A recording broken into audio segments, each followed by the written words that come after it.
नमस्कार बंधुरा आबारो तुम्हारे सामने एक भिडियो निये चले एसेछि। भिडियोटा देखार जोन्नो लास्ट पर्यन्त तोमरा वेट करते थाको। तो आजके जे मंदिरटा तोमरा एखन देखते पाচ্ছ থাম্বনেলে, এটা হচ্ছে ধৌলগিরি পাহাড়ের উপরে যে মন্দিরটি রয়েছে সেইখানে তোমাদের নিয়ে যাব। আজকে তোমরা সরাসরি দেখতে পাবে, দর্শন করতে পেয়ে যাবে। তো ধৌলগিরি পাহাড়ে ভুবনেশ্বরের থেকে 4 কিলোমিটার দক্ষিণের দয়া নদীর তীরে অবস্থিত এটি একটি পাহাড়ে, যার পাশে খোদাই করা রয়েছে মন্দিরের চারিপাশে। তো তোমরা এখানে যদি আসতে চাও তো তোমরা চলে আসতে পারো। তোমাদের ঠিকানা বলে দিচ্ছি। এখানে এর ঠিকানাটি হচ্ছে, এই জায়গাটি ভুবনেশ্বরের খুবই কাছেই, শহর থেকে 10 কিলোমিটার। যেহেতু তোমরা গ্রামের রাস্তায় চলে আসবে, এখানে পাহাড়টি তোমরা দেখতেই যাবে। পাহাড়ের চূড়ায় তোমরা উঠে দেখবে চারিপাশটি, নিচে যে ছোট ছোট গ্রাম রয়েছে তাদের দিকে খুবই ছোট লাগবে। এটি পাহাড়ে যেহেতু প্রচুর উঁচুতে রয়েছে, পাহাড়ের চূড়া যাকে বলে। এখন তোমরা যে মন্দিরটা দেখতে পাচ্ছ এর মধ্যে শিব বাবা রয়েছে। তোমরা দর্শন করে এখান থেকে চলে যাবে ধৌলগিরি মন্দিরে। এখান থেকেই কাছে ধৌলগিরি, এর পাশে তোমাদেরকে দেখানোর চেষ্টা করব ধৌলগিরির মন্দির। তার আগে এখানে দর্শন করে নাও তোমরা সবাই। তো বন্ধুরা তোমরা ভিডিওটা দেখতে থাকো লাস্ট পর্যন্ত। তো চলো।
তো আমি যখন পাহাড়ের চূড়া থেকে চারপাশটা তাকালাম, তখন আমার কলিঙ্গ যুগের ইতিহাস দেখতে অনুভব করতে পারলাম।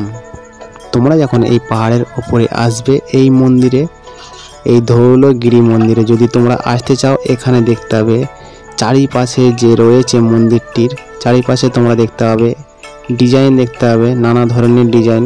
একটাই ডিজাইন বুদ্ধদেবের নিয়ে সব রকম তোমরা এখানে মূর্তির খোদাই করা তোমরা এখানে দেখতে পেয়ে যাবে চারিপাশে। তো এখানে প্রায় বহু লোক আসে। তোমরা যদি আসতে চাও তো তোমরা আসবে, একবার হলেও এই মন্দির ঘুরে যাবে, তোমাদের মন ভালো হয়ে যাবে। এখানে যদি আসতে চাও তো চলে আসবে। তো চলো বন্ধুরা, যদি ভিডিওটা ভালো লাগে একটু লাইক সাবস্ক্রাইব করে দেবে। তো বন্ধুরা চলো ভিডিওটা দেখতে থাকো।